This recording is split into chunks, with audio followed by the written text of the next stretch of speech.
নমস্কার, আশা করি সবাই ভালো আছেন। নতুন একটা ভিডিও নিয়ে চলে এলাম। আজ আপনাদের সাথে শেয়ার করব কাঁচা চিংড়ি মাছের ঝাল।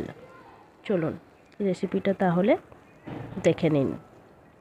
প্রথমেই আমি এখানে 500 চিংড়ি মাছ নিয়েছি। মাছগুলো প্রথমে আমি ভালো করে কেটে ধুয়ে পরিষ্কার করে নেব।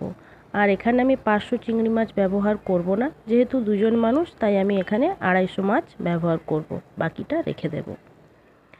মাছগুলো ভালো করে কেটে ধুয়ে পরিষ্কার করা হয়ে গেছে। এরপর যে পাত্রে আমি কাঁচা চিংড়ি মাছের ঝালটা বানাবো, সেই কড়াইটাতেই ডিরেক্ট আমি মাছগুলো ধুয়ে তুলে নিয়েছি। এরপর দিয়ে দিলাম এখানে পরিমাণ মতো নুন আর পরিমাণ মতো হলুদ, আর এখানে দেব খানিকটা কাশ্মীরি লঙ্কার গুঁড়ো,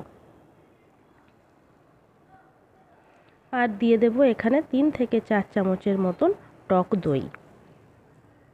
বিশেষ উপকরণ কিছু লাগবে না। আর দিয়ে দিলাম এখানে খানিকটা সর্ষের তেল। এরপর আমি হাত দিয়ে ভালো করে এটাকে ম্যারিনেট করে সব কিছু একসাথে মাখিয়ে নেব। আর কোনো মশলা কিন্তু এখানে লাগবে না। সামান্য এই কটা উপকরণ দিয়েই আজকে চিংড়ি মাছের ঝালটা আমি বানাবো। কাঁচা চিংড়ি মাছের ঝাল দিয়ে দিলাম এখানে 2 চেরা কাঁচা লঙ্কা। এবার খানিকক্ষণ এটা আমি ম্যারিনেটের জন্য রেখে দেব। 20 মিনিট হয়ে গেছে। এরপর এর মধ্যে দিয়ে দিলাম সামান্য পরিমাণ জল। এরপর আমি ওপর থেকে এটাকে ঢাকা দিয়ে গ্যাসের মধ্যে বসিয়ে দেব। বেশিক্ষণ তৈরি হতে লাগবে না, খুব জোর 10 থেকে 15 মিনিট লাগবে।